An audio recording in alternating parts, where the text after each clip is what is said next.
За сайн байцгаана уу? Манай мэдлэгтэй жолооч подкастын маань ээлж дугаар эхлэхэд бэлэн болсон байна.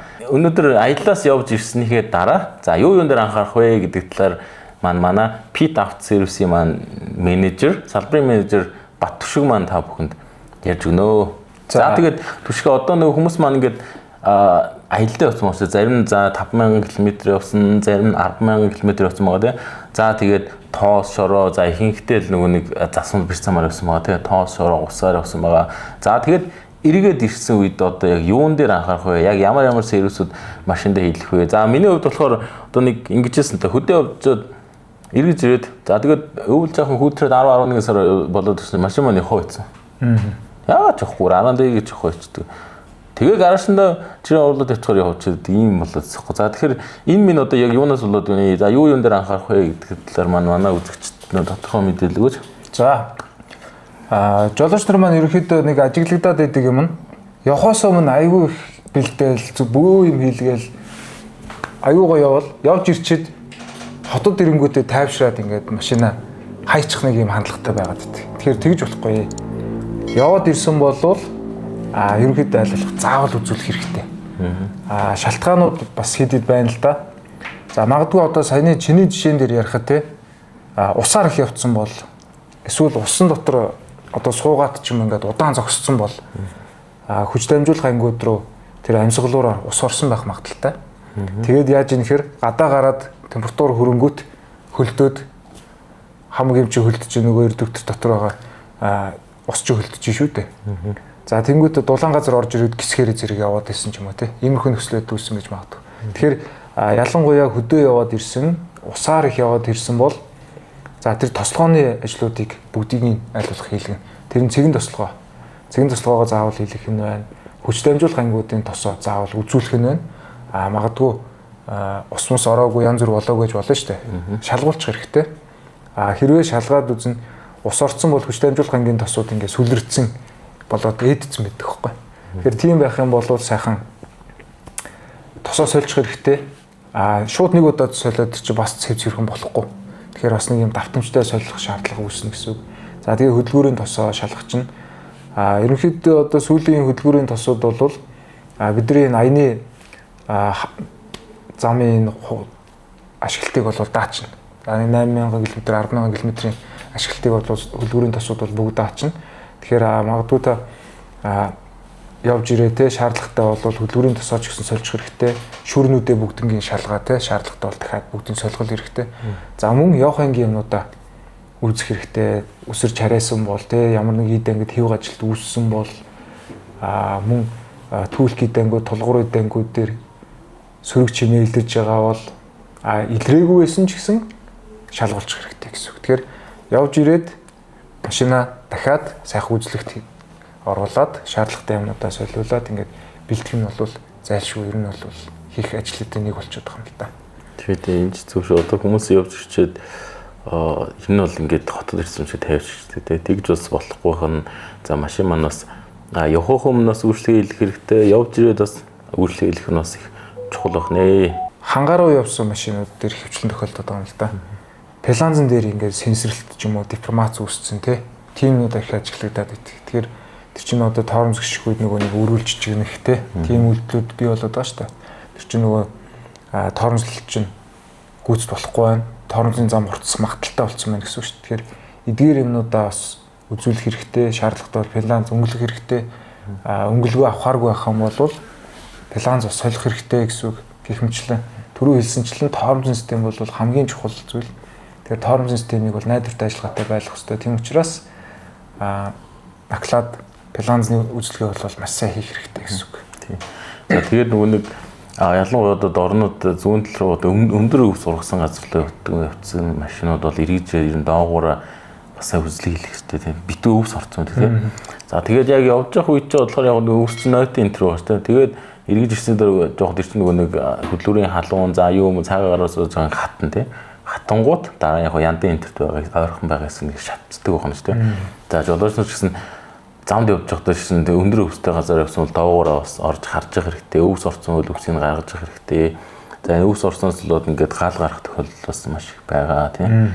Тэглэр бас эргэж ирээд доогуур тэр юу арамтай машин бол арамны тэр нүхэн төрлөө тий өвс орцсон байдаг. Тэднэрээ бас сайн цэвэрлүүлэх хэрэгтэй. За тэгээ дээрэс мэдээж шавар шороогоор явсан.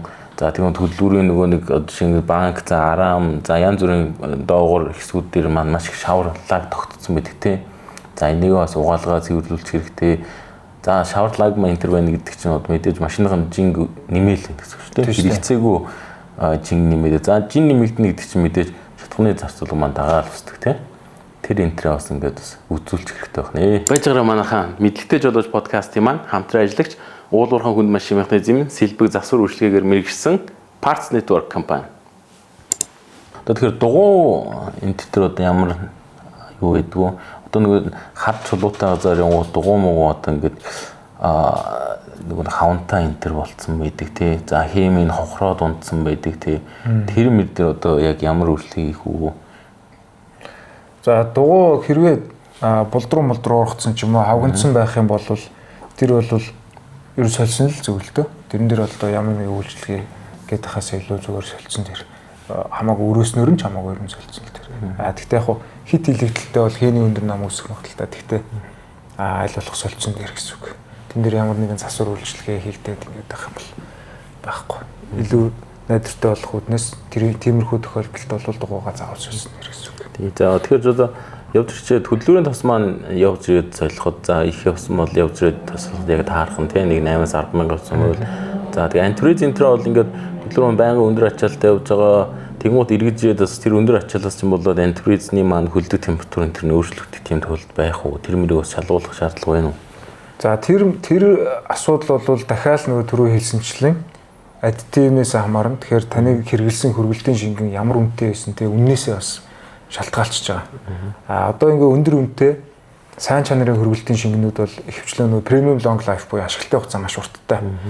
40,000 км, 50,000 км. За хугацаагаар нь аваад зүйл зарим хөргөлтийн шингэн бол бүр 10 жилийн ашиглалттай ч юм уу те иймэрхүү байгаа. Тэгэхээр зүгээр юм богино ашиглалтанд бол хөргөлтийн шингэн дээр ямар нэгэн хөргөлтийн систем дээр доголдол асуудал үүсээгүй, нэмж барайгүй те ийм байгаа тохиолдолд бол зүгээр шалгаад төвшин баг байл төвшнгөө нэмээд тохируулаад ингээл ашиглаа явчихад болно. Тэрнээс заавал ирээд хөдөлгүүрийн тосч ингээд солих гэдэг нөхцөл бол харьцангуй гайгүй. Тийм нэг одоо ч аялалд явахаас өмнө хороопны тосол солилцсон бол заавал эргэж бас солиулах шаардлагагүй тийм. Хороопны тос арай урт хугацаанд ашигладаг. Тийм ер нь бол би бас үйлчлүүлэгч нартай ингэ зөвлөдөө. Хүч дамжуулах ангийн тос, хороопны тос хоёр бол солих давтамж нь ерөнхийдөө адилхан байдаг учраас энэ хоёрыг давтамжийг нэгтгэж хэрэгтэй. Эсвэргээрээ одоо усаар их яваад хүч дамжуулах ангийн тос маань тий асуудалтай болсон байх юм бол тэрийг заавал хугацаа хамаарат байхгүйгээр заавал солих хэрэгтэй. Тэгэх юм бол нөгөө дифференциал дотор байгаа араа шүднүүд маань хэвийн илэгдэлтэй байх нөхцөлийг хангана гэсэн үг. Хороодны шингэн дээр бол бас үзлэгээ хийчин. Үзлэгээр хэвийн байх юм бол тэрийг заавал солих гэдэг шаардлага үүсэхгүй гэсэн үг. Тэгээд одоо нэг хөдөө явж янз бүрийн шатхуун төгөө үрээс турш явдаг тий. За тэгээд янз бүрийн за тухайн нөгөө аймаг сумынхаа шатхуун төгөөр төлшгөөл за хувь хүнээс ч авдаг тий. За ийм тохиолдолд одоо мэдээж тэр төрчин цэвэрхэн бохор энэ төр байгаа тий. Тэгэхээр яг эргэж ирээд одоо аяллаас ирсний дараа бензин ноцоосныхоо шүүр энэ төрөө бас цэвэрлүүлэх шаардлагатай, шалгуулах шаардлагатай юу? Банк энэ төр авч угааж өрөх шаардлага байдаг болов? Ер нь яг би үйлчлүүлэгч нартай ингэж зөвлөдөө. Одоо ийм орон нутгийн урт аялалд явж байгаа бол октон бустер заавал ав. Хотоос шатхуу ихтэй бол хийх хэрэггүй. Хотоос бол хотын шатхууны эргэлтэж хордоо учраас харьцангуй гайгүй. Хотоос шатгаахтай хэрэггүй. За дээрэс нь систем цэвэрлэдэг бүтээгдэхүүн мэдэн шүү дээ. Би өөрөө яг тийм систем цэвэрлэдэг бүтээгдэхүүн дөрөв дуртай л та. Систем цэвэрлэдэг бүтээгдэхүүн аваачих хэрэгтэй. Тэгээд эргэлзээтэй санагдсан үедээ бол тэрийг хийчихд болчихно. Тэгэх юм бол ямар нэгэн сөрөг нөлөө үүсгэх нь бол харьцангуй гайгүй байгаад идэх. Ерөнхийдөө миний туршлагаас авч үзэхтэй. Өмнө нь ч гэсэн би нөгөө хамгийн анх уурхай дээр ажиллаж байхдаа компрессорын хөдөлгүүр дээр туршилт хийж бас үзчихсэн. Систем цэвэрлэгч форсункийг нь эхлээ сугалж гаргаж ирж үзчихэд дараа нь систем цэвэрлэгч хийгээд компрессорын хөдөлгүүр чи өөрөө маш өндөр ачаалттай шүү дээ тийм ээ. Тэгээд өндөр ачаалттай компрессорын хөдөлгүүр дээр туршилт хийгээд үзэхэд бол ерөнхийдөө нэлээд өөрчлөлт гарсан. Форсункны ушуугой гялагаад гараад ирчихсэн тийм юу бодит кейс юм уу? Одоо туршлагыг өөрөө яг үзчихсэн учраас яг тийм систем зэрлэгч бүтээгдэхүүнүүд өөр айгүй дуртай. Тийм болохоор яг ингээд үйлчлүүлэгч жолооч нартаа санал болгодгийг. Тэгээд явах юм бол ерөөхдөө нэлээд том эрсдлүүд те аяллаа ингээд хэвийн үргэлжлүүлэхтэй ямар нэг эрсдэлгүй байх ийм боломжуудыг бол энэ олох хандлагатай байгаад байдаг. Тэгэхээр яг иймэрхүү байдлаар зөвлөждөг. Тийм учраас ямар нэгэн доголдол үсээгүй хэвийн яваад ирсэн бол заавал тэр банкыг задлаа те ингээд үзээд байх нь бол харьцангуй гайгүй. Тэгээд тэр чинь задлана гэж бас нэлээд ажилтаа шүү дээ тийм. Тийм. Тэгээд эрүүл мэндийн талаас ч гэсэн шууд л бөөн бензин өдөөс нагаар гарч ирж байна. За ингээд түвшгээс ярьлаа те ингээд хөдөө яваад ирсэн бол доогуур явах ангууд үзүүлэх хэрэгтэй цэгэн тослогоонууд хийлэх ёстой гэсэн тийм. Одоо тэгэхээр доогуур цэгэн тослогоонууд яг ямар цэг дээр нийлэх ёстой тэрийг хийлэх хүлээгүйсэлүүд ер нь ямар сөрөг үр дагавар ямар шинж тэмдгүүд машин дээр илэрх юм бэ? За машинууд маань бас нөгөө нэг харилцаа адилгүй л дээ. Кроссовер уу тий седан гэж жижиг ихэвчлэн нөгөө нэг SUV ангиллын машинууд дээр одоо Jeep ангиллын машинууд дээр цэгэн тослогоо хийгдэнэ. Цэгэн тослогоо нь болохоор кардон гол нэр хийгдэж байгаа. За кардон гол маань бол хүч дамжуулах дифференциал дээрээ чагтан голоор холбогддог. Чагтан гол гэдэг маань ерөөхдөө ингээд задлаад үзэх юм бол дотроо шүдэнзийн модноос нарийнхан сахун шаргнуудаас бүрдсэн байдаг. Тэгэхээр тэр маань ялангуяа тосны дутагталд орохыг юусаа андахгүй. Тийм жижигхэн сахун шаргнууд маань амархан цохио орчдөг гэсэн. Тэгээ нөгөө нэг араа шилжилт хийх үед люфттэй болчихно тий. Тэгээд хэрвээ тэрийг одоо тоохгүй яваад байвал нөгөө чагтан гол маань нурна. Тэгээ синжээ идэн гэх мэтчлийн хүнд гэмтлүүд байна л да. Тэгэхээр харьцангуй бас нөгөө люфт ороод тэгэхээр манай жолооч нар ингээд анзаараад юм хийлгээд байгаа. Гэхдээ уг нь тэрийг люфт орохоос өмнө сэргийлэх боломжтой байдаг гэсэн үг. Усаар их яваад ирсэн бол тэрийг нэг 6хан цэг дээр л тослогоо хийчихдэг байхгүй. Тэгэл тэр тосыг нь хийчих юм бол тэр кардон голны маань ашиглалт хэвийн л болчихно гэсэн үг. Тэгэхээр тэрийг үзүүлээч гэлтгүй ер нь бол бараг хийлэгдсэн л бараг амар. Зардал нь ч гэсэн угаас ер нь бага. Яг тэгвэл тэр 6 цэгийн жижигхэн тослогоо хийгээгүйгээс үүдэх зардал нь өөрөө маш өндөр зардал байдаг байхгүй. Тэгэхээр тэрүүгээрээ бас хаачих хэрэгтэй гэсэн үг. Тэгээ одоо нөгөө 5 болтой одоо жишээ нь урдаа хөтөлтөгч байлаа 4 хөтөлтөгч 5 болтой машин дээр нь тослогоо энэ төр хийд юм 5 болон дээр нь одоо ерөнхийдөө. За 5 бол маань ер нь яг 3 бол 5 бол гэж маанхаа яриад хөвчсөн л дээ тийм ээ. За 3 бол 5 бол маань л өөрөө угаасаа тостой байх хэвээр. Ялгаагүй усанд одоо ингээд удаа явцсан эсвэл усан зогсцсон ч юм уу те ус их тулцсан болвол гармошины завсраар ус орцсон байх магадлал маш өндөр болсон байгаа. Тэгэхээр тэрийг бас үзүүлчих хэрэгтэй. Үзүүлчих юм бол нөгөө ирээдүйд гарах өндөр зардлууд те тэд нар чинь ерөөхдөө байхгүй болно гэсэн үг. Тэгэхээр тэрийг үзүүлээд шаардлагатай бол цэвэрлж ягаад хэрвээ 5 бол ямар нэгэн дуу муу ороогүй те хэвийн ажиллагаатай байсан бол бүгдийн сайхан цэвэрлж байгаа дахиад шинээр тослогоо хийгээд шинээр бүх юмаа сайхан угсарч болдог. Хэрвээ тэр үйлчлэгийг хийгээгүй удаан явснаас болоод илэгдэл үүсчих юм бол за мэдээж нөгөө 5 бол маань дуутай болно. Эсвэл 3 булан дээр люфт орчдөг гэсэн үг.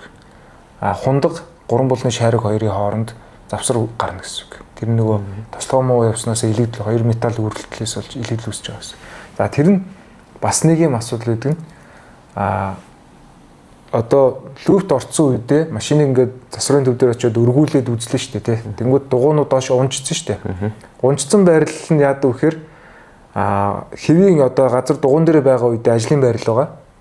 Дугуй унжчихаар ажлын байрлал нь зөрчдөг байхгүй. Тэнгүүд ажлын байрлал нь зөрчгөөр нөгөө илэгдэлтэй хэсгээсээ салчин гэсэн холдчихно. Тэгэхээр ингээд эргүүлж үзэхээр зүгээр юм шиг байгаад байдаг. Тэнгүүдээ яг ингээд явах гэхээр нөгөө буцаад ажлын байран дээр орохоор илэгдэлтэй цэг дээр очиж гараад зэрэг люфт ингээд ажиглагдаад байдаг. Тэгэхээр ийм юмнууд бас үүсэх магадaltaй байдаг. Тэгэхээр хөдөө яваад за ус шавраар их яваад те усан зогсцсон болвол булны үйлчлэгээнүүдээ бас заавал үзүүлчих хэрэгтэй. Тэгэх юм бол ялгаагүй ирээдүйд гарч байгаа нэг өндөр зардалтай сервис гэмтэл те зөндөө олон юмнуудыг чинь бас хаах боломж нөхцөл нь ингээд үүсдэг гэсэн үг байхгүй. Тий одоо нөгөө нэг за буул тийм байдаг Амортизатор төр одоо юуг анхаарч одоо жишээгээд туршлагачлууч нар мэдэнтэй ингээд ерөөхдөө амортизатор муудцвал машин ингээд сэвэтэй болчихдог чинь тэр юм уу тий. Шинэ жолооч нар маш мэддэггүй штэ. Бас нэг сайн мэдгүй төлөвлөдөг. Тэгвэл хөдөө очиод эргэж ирээд амортизаторын ажиллагаа маань хэр байна вэ гэдгийг шалгах тийм арга байдгүй. Амортизаторын маань хувьд гэвэл нэг хэд хэдэн чухал эдэнгүүд байдیں۔ Тэрийг манайхан бас зарим нь тоохгүй байдаг. Амаржиныг ингээ харах юм бол тэр хормон гадаргуутай тэр ган шилбэний гадна талаар нэг юм гармуу шиг хамгаалт байдаг шүү дээ. Тэр чинь dust cover гэж юм л дээ. Ерөнхийдөө одоо шавар шороо уснаас тэр амаржиныг хамгаалж байгаа гэдэг юм л да. Яг гэвэл амаржин ингээд бүлүүлэх үедээ сайлнитныхаа амсар дээр нөгөө шавар юм хусчихдээ байхгүй. Тэгэхээр зэрэг тэр шавар ус чинь яг хөөр тэр сайлник гэмтэх магадaltaй болчихж байгаа. Тэгэнгүүт тэр гэмтчих юм бол нөгөө дотор байгаа хийн даралт эсвэл шингэн гадагшлах нөхцөл үүсчихнэ гэсэн. Тэгэхээр тэрнээс хамгаалахын тулд тэдний гадна талаар тэр гармууш гэрзэн байж байгаа. Тэгэхээр гармууш гэрзэнэ хэрвээ замд яваад ургасан бол тэрийг болж үл сольчих хэрэгтэй. Тэгэх юм бол амортизаторын маань насжилт дагаад уртснаа гэсэн үг. За мөн ачаа ихтэй одоо яваад бүшний ажиллагаа тодорхой хэмжээгээр муудсан байж болно. Тэгэх юм бол машины CV ингээд ихсэж чинь гэсэн үг тий. Тэгээд амортизаторын дотор тал дээр joint bumper гэж нэг гэдэг байгаа. Амортизаторыг хит ханалтаас сэргийлдэг ирзэн гэсэн. За тэр бол ингээд бас зарим машинууд байхгүй өдр байж идэг. Эсвэл нөгөө ачаа ихтэй явуулж цохиулсаар бяцарсан байж идэг. Тэгэхээр тэрийг бас хэрвээ байхгүй ч юм уу бяцраад алга болсон ч юм уу байх юм бол нэг мөсөн нөгөө шорооны хамгаалалтаа их тэрийг бас заавал хамт хийчих хэрэгтэй. Тэгэхээр бол тэр манаас амортизаторын насжилтыг уртсгаж өгч байгаа юм. Яг тэгвэл амортизатор өөрөө үнэтэй идэг. Нөгөө юм маань бол хамгаалж байгаа үүрэгтэй үнийн үед боломжийн идэнгүүд байхгүй. Тэгэхээр амортизаторынхаа насжилтыг ингээд урт байлгая гэвэл тэр хоёрыг бас сайхан үзээд солихоор шаардлагатай байх юм бол солиод явчих хэрэгтэй гэсэн. Тийм байна. Тэгээд одоо машин маань ингээд олон мянган километр за шороо ус туулж явсан тий за усаар их явсан. Тэгвэл ирж нөгөө дугууныхаа булны шайрагнуудыг одоо тэн дээр үйлчлэгээ байд юм уу тослох энэ төр шаардлага юу. За тэгээд ер нь ус туулж явж ирсэн машинууд ер нь ирж ирнэ хэсэг явж байгаа хөнгөсөн дуутай болчдөг тий. Тэгэхээр тэр дуу үүснэ гэдэг чи одоо илэгдэл эхэлсэн нэлээд илэгдсэн байна гэсэн үг шүү дээ. Тэгэхээр яг хоо тэрнээс сэргийлээд усын төрөө туулж явсан ирж тэр шайрагн дээр үйлчлэгээ хийд юм болов. За байж байгаа манайха хамтран ажиллагчаа зарлаадах мэдлэгтэй жолооч подкастын хамтран ажиллагч MP Moil брэнд дээд зэрэглэлийн тосны бүтээгдэхүүнийг танд санал болгож байна. Бүхнийг урагшуулна MP Moil. Баярлалаа.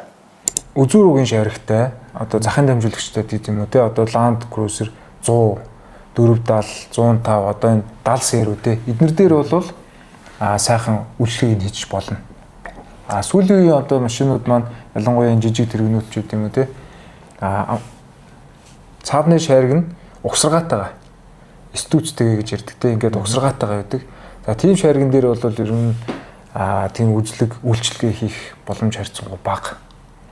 Тэгэхээр усаар их явсан бол тэрийг заавал задлж ингэж нөгөө үйлчлэгээ хийнэ гэх юм нь бол харьцангуй бага багтдаг. Ер нь бол боломжгүй гэж ойлгож болно гэсэн үг. За тэгээд бас нөгөө нэг хөдөө явж ирсэн машин за тэгээ бас ялангуяа өндөрлөгөө хийсэн машинуудын нөгөө нэг тоомсны трүү принтер ингээд татагдсан. Нэг бол нөгөө анхны байрлалаас өөр байрлалд суйрлуулсан тэр энд тэнд ингээд холгогдсон гэдэг те.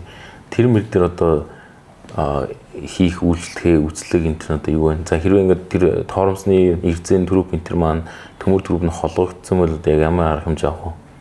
За тэрийг бол ерөөсөө авах арга хэмжээ нь тухайн трүүпийг солих. Трүүп бол ерөнхийдөө ингэ богино залгаагаар солигдох боломжтой байдаг. Тэгэхээр яг тэр хологдсон хэсгээ бол зайлшгүй солих шаардлагатай. Би түрүү хэлсэнчлэн тоормжийн систем бол хамгийн чухал. Тэгэхээр тоормжийн системийн ажиллагаа бол найдвартай байх хэрэгтэй. Тийм учраас тэр хологдож байгаа хэсгийг заавал солих хэрэгтэй гэсэн. Тэрийг анхнаас нь машина өндөрлөж байгаа бол ч юм уу те жоохон бүтцийн өөрчлөлт хийж байгаа бол тэрийг ажиглаад тэрийг хэвийн байрлалаар хадгалах хэрэгтэй гэсэн. Нэг юм нь одоо энэ машинуудын өндөрлөж байгаа өндөрлгөөнүүд маань ерөнхийдөө 5 см дотор байгаад байдаг шүү дээ. Ихэнх ингээд масс үйлдвэрлэлнэ. 5 см дотор машины явах үед ингээд тэр бүтцийн өөрчлөлт орох нь харьцангуй уг нь гайгүй дээ. Тийм учраас хэрвээ түрүүп байх юм түрүүпээ жоохон шилжүүлчихтэй ABS-ний утас байх юм бол утсаа жоохон шилжүүлээд ч юм уу ингээд шийдчих юм бол бусад явах үед энгийн байрлалууд дээр харьцангуй зөрүүг үүсгэн геометри хэмжээсийн алдаа үүсгэн бол харьцангуй бас гайгүй л дээ. Тэгээд өндөрлсөн гэснээс одоо ерөнхийдөө ингээд машина тоноглдог тэгээ за SUV Jeep-тэй хүмүүстэй ингээд машина тоноглоно. За том дугуй тавина, за хүнд GoPro тавина, ачаа тавина. Тэгмээс ерөнхийдөө машины маань нийт чинь нэмэгдэж байгаа тийм. Энэ үед одоо мэдээж машины жин нэмэгдсэн чинь тэрний инерцийн хүч нэмэгдэж байгаа. Тэгмүүд одоо нэг үйлдвэрээс байгаа сток тоормс маань тэрийг сайжруулах хэрэгтэй юу? Яг тэн дээр яг ямар нэгэн тийм зөвлөгөө байдаг болов? Тэрийг нөгөө GVM гэж ярьдیں۔ Машины одоо монголоор бол машины бүгчин юм да. Гадны улсуудад бол яадаг вэ гэхээр машины жинг нэмэгдүүлж байгаа бол тоормжлох чадлыг нь дагаад нэмэгдүүлэх хэрэгтэй заавал. Тэгжээж тэр хурдны зам эрхээ аавна, зөвшөөрлөө аавна гэсэн.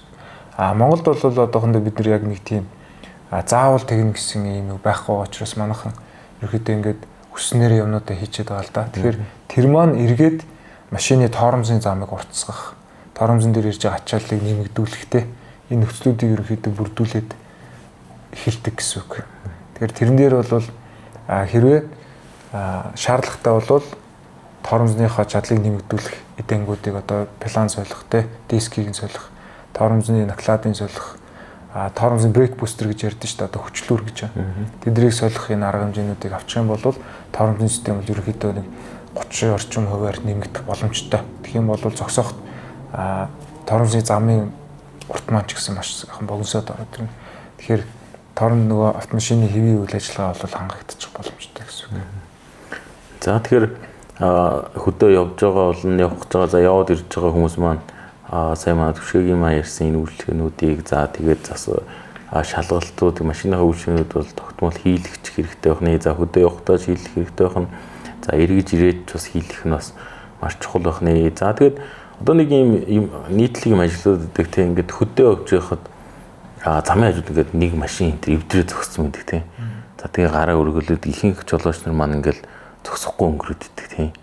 За тэгээд тэнгууд зарим жолооч нарыг зогсоод дугуй муугаа ингээд төлөвлөгөөр тэрийг наваа явцдаг тийм. Буцааж өгдөггүй. Тэгэхээр нэг тиймэрхүү ажиглагдаад байдаг. Энд дэр одоо төвшөө маань ямар бодолтой байдаг вэ? За ингээд хүмүүс маань ингээд зогсоо нэгэндээ туслах хэрэгтэй юу? Эсвэл нөгөө хүмүүс нь юм аваад явчихад байдаг болохоор ингээд зогсохгүй байх хэрэгтэй юм уу? За энэ бол манай аав өөрөө тээврийн жолооч одоо 40 гаруй жил тээврт явсан. Би ч гэсэн хүүхэд байхдаа ингээд аавтайгаа хамтдаа зөндөл хөдөө явж исэн. Манай бол заавал зогсдог. Замын хажууд ямар нэгэн байдлаар машинд нь садал үсэдтэй зогссон, магадгүй гараа өргөж байгаа ч юм уу тийм ийм хүмүүс ахын бол манай бол заавал зогсдог байсан. Тэгээд чадах юмараа туслаад тэнгээ нэг гол цай идчихээ тий тэг хөдөлдөг байсан.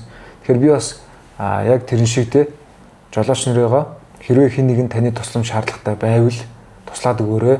Эргээд харин нөгөө тусламж авсан жолооч маань тусын бити мартаараа тий юмыг авсан бол утас ширмсийг авж байгаа тий одоо Facebook, Messenger юу ч үгүй ажигаа солилцооч үгүй юм уу тий авсан тусалцаа авсан багаж түлхүүр байд юм уу запас дугуй байд юм уу тэдгэрийгээ яг хариуцлагатайгаар буцаагаад өгчөөрэй гэж бас хүсмээрээ. Тэгэхээр ерөөдөө хин эндээ хэдүүлээ тусдаа дэнтэй байцгаая. Одоо холын замд хинт ч юу ч тохиолж болно шүү дээ тийм ээ. Тэгэхээр одоо манай жолооч нар ч гэсэн тэгээ хөдөө явж хагаад замын хажууд хүн зогсоо тусламж зогсож ивэл зогсоод өгөөрэй. За тэгээд одоо сүүлийн нэг манай эмэгтэй жолооч нар маань их болсон тий. За дангаараа ч юм уу ингээ хөдөө явах нь бас ихсэн. За тэгэхээр бас эмэгтэй жолооч нар маань бас машин саатал гарахад бас яаж засгаа мэдэхгүй байдаг тий. Тэнгууд бас замын хажууд зогсож өгдөг тэр үед нь бас зогсоод ингээ зааж зөвлөөд өгөөрэй гэж ингээ манай мэдлэгтэй жолооч подкастын зүгээс уриалж байна. За мэдлэгтэй жолооч подкастын маань энэ удаагийн дугаар энэ хүрээд өндөрлж байна. Жолооч та бүхэн маань асуухыг хүссэн эсвэл биднээс мэдээлэл авахыг хүсэж байгаа зүйл байвал комент хэсэгт бичээд үлдээгээрэй. Бид судалгаагаа та бүхэндээ яг үнэн зөв бодит мэдээллийг хүргэхийг хичээх болно. Тэгээд биднийг follow дарж, subscribe хийж дэмжээрэй. Баярлалаа.